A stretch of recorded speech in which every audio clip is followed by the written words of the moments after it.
This is a super interesting one. If I started freelancing today, this is what I would do. I'm quickly talking about my strategy on if I had to be a successful freelancer by the weekend and I was starting on Monday, exactly what I would do, my strategy to simulate this quick success. Without further ado, we're jumping into another podcast clip, the full podcast link down below if you like what we're talking about. This is if I started freelancing today, here's what I do.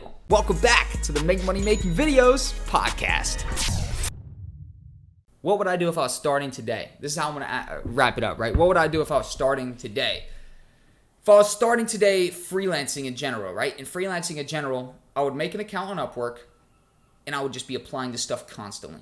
Every single day what I would do, okay, so say I started over on a Monday, right? And I had to be a successful freelancer by the weekend. Oh, 2 seconds, right?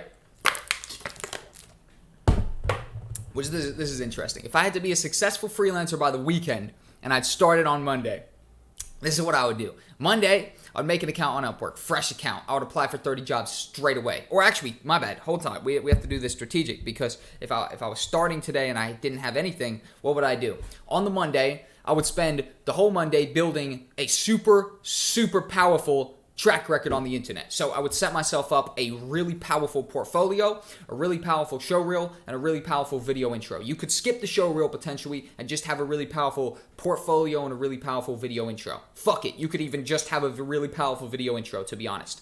But a portfolio is just a further kind of documentation of everything, more official sort of thing. So I'd set those up on the Monday, and honestly, that would maybe only take about 5 hours, something like that. So then I could probably apply for at least 30 jobs on Upwork at the end of the day, right? So I would set that whole online presence for myself up, write my whole bio, everything like that, get everything looking official, like somebody that was actually hireable. Then I would actually go over to Upwork, the biggest freelancer marketplace on the internet. I would apply for all the jobs I could that day. Then the next day when I woke up, or potentially how much time I had left with that day or whatever the case may be, I would start looking at YouTubers.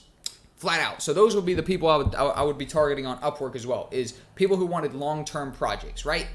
People who wanted a bunch of projects or, a bunch of small videos, whatever the case may be on Upwork. And then I would start messaging YouTubers directly. I would actually go and message YouTubers directly via Twitter. There's a lot of people on Twitter, so I would type in I need a video editor and start messaging people back on Twitter, which if you type in I need a video editor on Twitter, you could filter it to latest and you get people like 30 minutes ago asking, hey Twitter, I need a new editor for my vlogs. Someone just dropped out. Like, can you recommend anyone? And because it says the phrase I need a video editor in the title and you've just searched that, you get those posts. So you could reply to all those people. I would then do the YouTube strategy where I go to their about section and send messages to them via the cold messages, right? And I would just do that over and over and over. And by the end of the week, I would have multiple clients every single time, guaranteed. I haven't even gone into doing the nightclub stuff. Haven't even gone to anything else. But just off the bat of cold messaging YouTubers on Twitter and YouTube, maybe even the same ones. Maybe you message them on email or you email them and then you tweet them or follow them on Twitter as well. Get their attention that way as well. And then also just applying to loads of stuff on Upwork. And then I would wake up the next day. If I didn't have anything from Upwork, I would make a new account so I could apply to another 30 jobs, apply to another 30, apply to another 30, apply to another 30, apply to another 30. And with the YouTubers, literally just apply to as many as I could essentially be bothered to do. You know what I mean? It takes a second to find them. What was that? No, this shit flew down because the thing's open over here. But